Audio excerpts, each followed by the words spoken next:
கிறிஸ்துவுக்குள் அன்பானவர்களே, உங்களை இயேசுவின் நாமத்தில் வாழ்த்துகிறேன். தேவனுடைய பெரிதான இரக்கமும் கிருபையும் அவருடைய சமாதானமும் அன்பும் அவருடைய பிரசன்னமும் நம் மத்தியில் என்றென்றைக்கும் நிலைத்திருப்பதாக. ஆமென். ஹல்லேலூயா. பிரியமானவர்களே, என்னோட வாழ்க்கையில் ஒரு அனுபவத்தை குறித்து நான் பேசப் போகிறேன். ஒரு நாள் ஆண்டவர்கிட்ட நான் அதாவது வீடியோ போடுறேன்.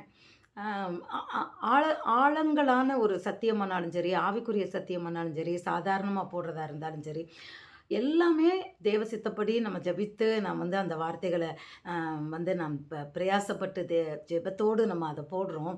ஆனால் எனக்கு என்ன கஷ்டம் அப்படின்னு சொன்னால், ஒன்றுமில்லாத சில காரியங்களுக்கு, உலகத்து காரியங்களுக்கெல்லாம் வியூஸ் அவ்வளவு அதிகமாக போகும். போட்ட உடனே பார்த்தீங்க, அந்த 1, 2, 3, 4, 5, 6ன்னு அப்படி விடு விடு விடுன்னு போகிறதெல்லாம் அந்த மாதிரிலாம் காட்டுவாங்க.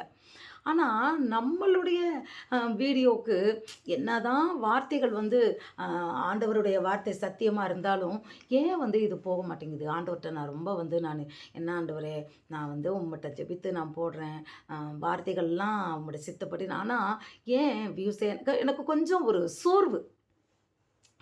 அது ஏன் அப்படின்னு சொல்லி நான் ஆண்டவரிடத்துல கேட்கும்போது, ஆண்டவர் அருமையாக என்னோடு பேசினார். அவர் சொன்னது என்ன அப்படின்னு சொல்லி சொன்னால், அவர் கோடிட்டார். அதை நான் புரிந்து கொண்டேன். அவர் என்ன சொன்னார் அப்படின்னு சொன்னால், கேட்டுக்கு போகிற வழி அகலமானதுன்னு சொன்னார். ஹல்லேலூயா. அப்போ அதுக்கு என்ன அர்த்தம்?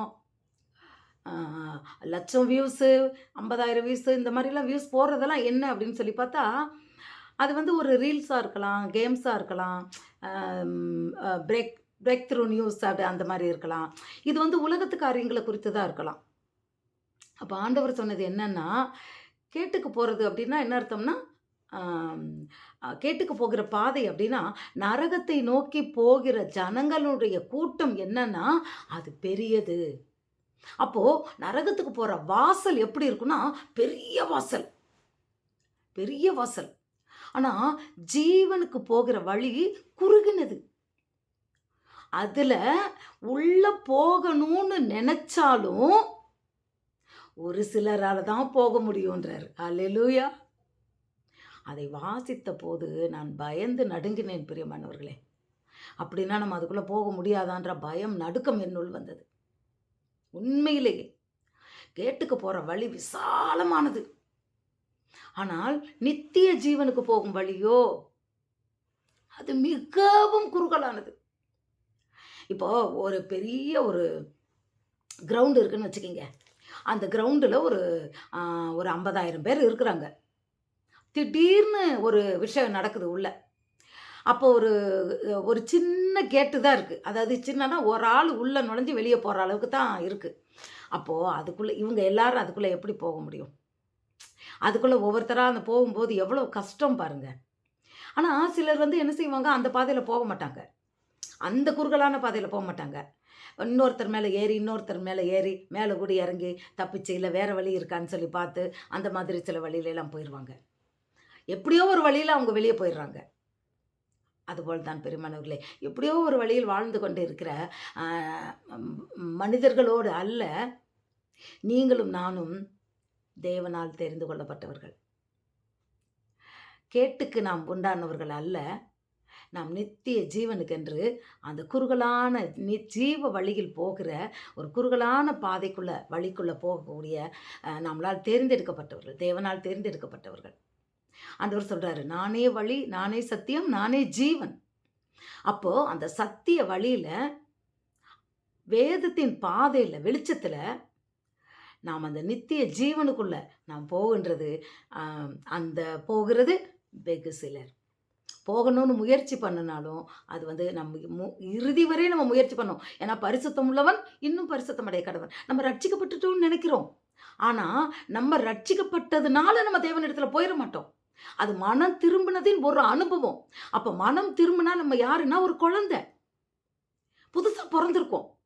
புது வாழ்வு, புது குழந்தை நம்ம. அப்போ நாம் என்ன செய்யணும்? இனிதான் வளரணும். அப்ப வளர்ந்து கிறிஸ்துவுக்குன்னு ஓடணும். அந்த எந்த ஜீவ பாதையில நோக்கி நம்ம ஓடணும். கடைசி வரை, இறுதி வரை. அதான் ரட்சிப்பை நாம் என்ன செய்யணுமா? நம்ம தேவன் வரும் வரை நாம் காத்துக்கொள்ள வேண்டும் என்று எழுதியிருக்கிறது பிரியமானவர்களே. நிச்சயமாக. அதனால அதுக்கப்புறம் நான் அந்த கவலைப்படுறத விட்டுட்டேன். ஏன்னா, வாழ்த்துக்கள் சொல்லி போடுற மெசேஜுக்கெல்லாம் நெறையா பார்ப்பாங்க. அதாவது இப்போ உங்களுக்கு ஆசீர்வாதம், ஆசீர்வாதம்னு போடுற இதெல்லாம் பார்த்தீங்கன்னா, வேகமா பார்ப்பாங்க. நானும் பார்ப்பேன் தான். ஆனா, சத்தியத்தை குறித்து, தேவனுடைய மனம் திரும்புதலை குறித்து, நீதியை குறித்து, மனம் திரும்புதலை குறித்து, ஆத்துமாவை குறித்து, தேவனுடைய ராஜ்யத்தை குறித்து, நாம் இப்படித்தான் இருக்கணும் அப்படின்னு கண்டித்து உணர்த்துகிற ஒரு வீடியோவா இருந்தா, அவங்க நிச்சயமாக அத பார்ப்பது வெகு சிலர் தான். அதனால நான் அதை குறித்து அன்றிலிருந்து கவலைப்படுவதை நான் விட்டுட்டேன். வேண்டாம். ஆண்டவர் எவர்களை முன்குறித்தார்களோ, அவர்களை அவர் பார்க்க வைப்பார். இவங்க பார்க்கலையா, அவங்க பார்க்கலையேன்னு எனக்கு வருத்தம் கிடையாது. நெறைய வியூஸ் போலையேன்னு நான் கவலைப்படல. 1, 2 கமெண்ட்ஸ் வரும் பார்த்தீங்களா? அதுக்காக நான் தேவனுக்கு நன்றியோடு நான் தேவனை நான் ஸ்தோத்திரிப்பேன். எனக்கு அன்னைக்கு ரொம்ப சந்தோஷமா இருக்கும். ஒரு பிரதர் எழுதியிருந்தாரு. கண்ணுனால தான் நம்ம பாவம் செய்றோன்றது இவ்வளோ நாள் எனக்கு தெரியல ஒரு வீடியோ பார்த்துட்டு. இன்றைக்கு நான் தெரிந்து கொண்டேன்னு எழுதியிருந்தாரு. நிச்சயமா பிரியமானவர்களே, அவர் நிச்சயம் மனம் திரும்பியிருப்பாரு. பரலோகத்துல அன்னைக்கு சந்தோஷம் உண்டாயிருக்கும். அந்த ஒரு கிஃப்ட் ஒரு 50,000 பேர் 1,00,000 பேர் பார்த்துட்டு மனம் திரும்பாத ஒரு நிலைமை இருப்பதை காட்டிலும் வெகு சிலர் யார் பார்க்குறாங்களோ அவங்க தேவனுடைய பிள்ளைகளாய் அவருடைய சத்தத்துக்கு செவி கொடுத்து அதற்கு அந்த சத்தத்துக்கு அவர்கள் கீழ்ப்படியும் போது பரலோகத்தில் சந்தோஷம் உண்டாகிறது. பெருமனர் தேவன் என்னோடு பேசின அந்த அனுபவத்தை நான் உங்களோடு பகிர்ந்து கொண்டேன். உங்களோடும் தேவன் பேசியிருந்தாருன்னா கமெண்ட் பண்ணுங்கள். கமெண்ட்டில் செக்ஷனில் தயவு பண்ணி ஏதாவது ஒன்று எழுதுங்க. பதில் நான் பதில் எழுதுகிறேன். எது கேட்கணும்னா எனக்கு வந்து கேளுங்க. கமெண்ட் பார்த்தவங்க கட்டாயம் கமெண்ட் பண்ணுங்கள். நிறைய பேருக்கு ஷேர் பண்ணுங்கள். இது வியூஸ் போகிறதுக்காக அல்ல. யாராவது ஒருவர் உங்கள் மூலமாக மனம் திரும்பினால் இந்த காரியத்தை குறித்து அவர்களுக்கு இருதயத்தில் கர்த்தர் பேசினால் அந்த ஆசீர்வாதம் உங்களுக்கு. God bless you.